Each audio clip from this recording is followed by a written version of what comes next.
Hello, mambo vipi? Naitwa Jerome, ni mwalimu wa multimedia. Leo nimekuletea kitu kizuri, nitaweza kukufundisha namna ya kutengeneza ribbon au gadgets kwa kutumia programu yako ya Adobe Photoshop. Kwa nitakufundisha namna ya kuanzia hatua ya kwanza kabisa, namna ya kuandaa kitu kama hiki hapa ambao kwa jina tunaita ribbon. Ribbon hizi zina kazi nyingi sana kwenye kuandaa matangazo. Kwa wakati mwingine unaweza ukazitumia kupresenti taarifa za discount kama hivi, asilimia 50%, kuweka offer, sometime kuandia kupresent au taarifa ya offer. Unaweza ukaitumia hiyo kuweka taarifa nyingine kama warranty na nini, kwa hiyo vitu kama hivyo. Kwa hiyo hizi ni muhimu sana kuzitumia. Mbali na kutumia shape tu zenyewe kama shape za kawaida, lakini hizi ni bora zaidi kwa sababu kila namna ya kupresent data kwenye matangazo ni tofauti. Lazima utambue namna gani ya kupresent data. Kwa hiyo leo nitakufundisha namna ya kuandaa hii tunaita ribbon au gadgets. Kwa nitakufundisha namna ya kuandaa ribbon kuanzia hatua ya kwanza kabisa kwa kutumia programu yako ya Adobe Photoshop. Nitakachokifanya hapa, nitaenda kufuta hii au nita precompose hizi zote, nita precompose au not precompose, nita convert into smart object. Precompose ni kwenye Adobe After Effects, sorry. Nita convert into smart object hapa. Nikisha convert into smart object hii itakuwa tayari kitu kimoja. Kwa hiyo nitakachokifanya nitazima, nitaenda kuanza kutengeneza. Kwa hiyo nitakachokifanya, nitakuja kwenye shape zangu. Ile shape ambayo umeona ina muundo wa engo nyingi ambazo zimekuwa kwenye ni cycle, lakini imekuwa hii hapa nazungumzia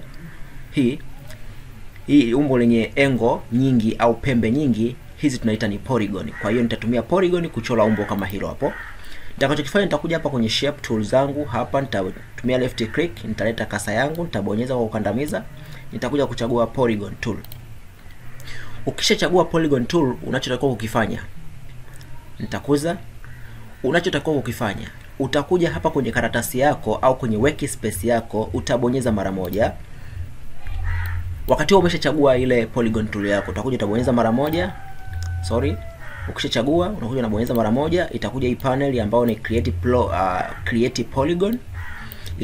Ikishakuja hii panel ya polygon, utatumia hizi setting ambazo ninazo mimi, ambazo nimeziweka mimi hapa. Kwenye number of side weka 20.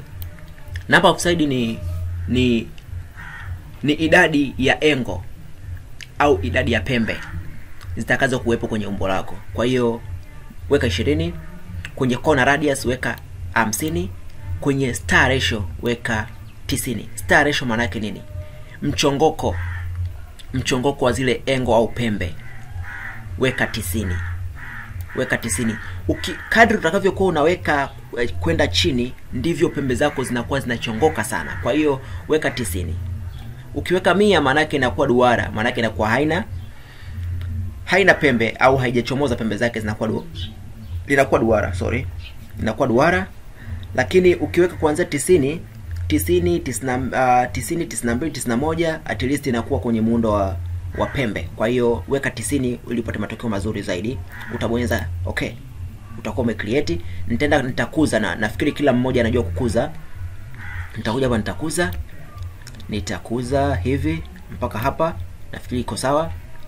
Nitachukua move yangu niweze kusogeza ili umbo langu. Ina stroke, nitatoa stroke hapa, kwenye fill hapa nitaweka rangi ya njano hii hapa. Baada ya hapo nitakuja kuchukua cycle, umbo la cycle hili hapa, utachora hapo vizuri, nitapunguza kidogo mpaka hapo. Nitakuja kwenye fill, nitatoa hiyo color, ibaki empty. Kwenye stroke nitaweka nyeupe, ibaki nyeupe. Then hapo nitakuja kuweka 2, kwenye stroke width, upana wa ile stroke nitaweka 2. Itakuwa hivi. Ikishakuwa hivyo, Nachotakiwa ukifanya nitakuja kuandika maneno, nitakuja kuandika 50% hivi. Shaandika 50%, utakuja kuchange color hapa, taweka nyeupe hivi, lakini ni kubwa sana nayo. Nitakuja nipunguze size, nitapunguza size hivi hapa. Haika, nitakuja kuandika discount hapa, kuandika discount, nitaandika discount. Natumia font inaitwa Roboto, kwa hiyo unaweza ukaitafuta kwenye mtandao kama hauna, na kwa ni vizuri zaidi ufanye kazi kwa bila kukosea. Natumia font inaitwa Roboto, kwa hiyo unaweza ukaitafuta. Mpaka hapo nitaisogeza hapa, nitaisogeza hapo. Naona nitaisogeza kwa huku kidogo. Kuna sheria za kutumia, nafikiri watu wengine hawajui, au wale wanaoanza graphics design ambao ni beginner. Kuna sheria za kutumia fonti au font weights, ili mradi kutenganisha kati ya title pamoja na paragraph au line ya chini au tagline. Discount ni tagline, 50% ndio title. Kwa hiyo title lazima iwe bolded ili mradi kuonyesha msisitizo, lakini tagline ambao ni discount, neno hili linatakiwa liwe regular au thin. Kwa utakuja hapa hapa utabadilisha bold kuwa regular, iwe hivi ili mradi kuwe na utofauti. Title haiwezi kufanana na tagline hata siku moja. Kwa hiyo lazima ufahamu kanuni za kutumia hizi rules kwenye utendaji kazi wa graphics design. Mbali na kutoa hizi tips, maana hizi sio full course, hizi ni tips ndogo ndogo ambazo na kuongezea uwezo. Lakini kwa wale ambao bado wanaanza au hawana msingi mzuri wa kufanya graphics, nina mafunzo full course ambazo yanapatikana kwa shilingi 30,000. Unapolipia utajifunza, nitakupa muongozo wote, au unaweza ukanitafuta ili nikupatie muongozo wa kujifunza kwa undani zaidi graphics design. Asante. Kwa hiyo tukishamaliza hapa, nafikiri tukishamaliza hapa hatua hii hapa, ushaandika discount, hii percentage imeshakaa vizuri. Tunakuja kuweka rectangle kwa chini hapa. Tutaje kuweka rectangle kwa chini. Nataka tuweke kwa chini.